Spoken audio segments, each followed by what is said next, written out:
নমস্কার, মণিমা কিচেনে সবাইকে স্বাগত। আজকে আমি রান্না করব কর্মাবাই খিচুড়ি। তো তার জন্য নিয়েছি সব রকম সবজি। এখানে নিয়েছি গাজর, এখানে রাঙা আলু, আর নিয়েছি এমনি জ্যোতি আলু, টমেটো, এখানে নিয়েছি বিনস, এখানে ওলকপি, আর নিয়েছি এখানে খেজুরের গুড়, নিয়েছি আদা বাটা, আর নিয়েছি মটরশুঁটি, নিয়েছি আতপ চাল আর মুগের ডাল।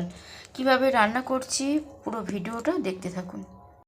আমি প্রথমে এই সবজিগুলোকে ভালো করে কেটে নেব, আর এখানে চালটাকে আমি ধুয়ে নেব। এখানে আমরা চাল ডালটা ভিজিয়ে নিয়েছি, এবারে একসাথে জলটা গরম হবে দিয়ে দেব। আমরা যেহেতু কর্মাবাই খিচুড়ি রান্না করছি তার জন্য আমরা কোনো ফোড়ন দিচ্ছি না, প্রথমে জলটা গরম করে নিয়ে সবগুলো দিয়ে দেব। প্রথমে চালটা ভিজিয়ে রেখেছিলাম সেটা দিয়ে দিচ্ছি, তারপরেই ভিজিয়ে রেখেছিলাম ডাল, এটা মুগ ডাল দিয়ে দিচ্ছি। এখানে কেটে রাখা সবজিগুলো অ্যাড করে দেবো। প্রথমে এখানে আলু কুচিয়ে রেখেছি, রাঙা আলু, আর নিয়েছি বিনস, এখানে টমেটো কুচি আর গাজর কুচি, সবগুলোই দিয়ে দেব।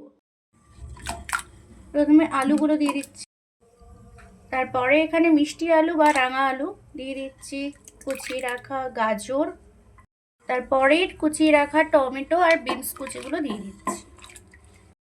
এরপরে এখানে গ্রেট করে রাখা আদাটাও মিশিয়ে দেবো জলের মধ্যেই। প্রথমে স্বাদ অনুযায়ী নুন অ্যাড করব। কর্মাবাই খিচুড়ি করার জন্যে আমরা এখানে নিয়েছি খেজুরের গুড়, সেটা অ্যাড করে দেবো। প্রথমেই দিয়ে দেব জিরে পাউডার।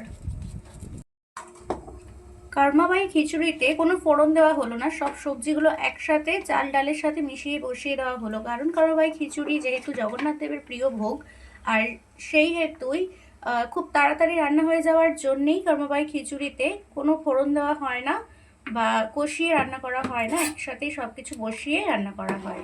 দিয়ে দিয়েছিলাম হলুদ। আমরা একটা ঢাকা দিয়ে দেবো এবার খিচুড়িটা হওয়ার জন্য। খিচুড়িটা প্রায় হয়ে এসছে, এরপরেই আমরা মিশিয়ে দেবো কড়াইশুঁটিগুলো।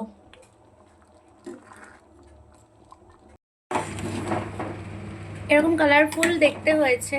আর কর্মাবাই খিচুড়িটা আমাদের কমপ্লিট হয়ে গেছে। রেসিপিটা যদি ভালো লেগে থাকে তো লাইক, কমেন্ট, শেয়ার, সাবস্ক্রাইব করবেন। একদম সিম্পল রেসিপি, ট্রাই করবেন সবাই। ধন্যবাদ।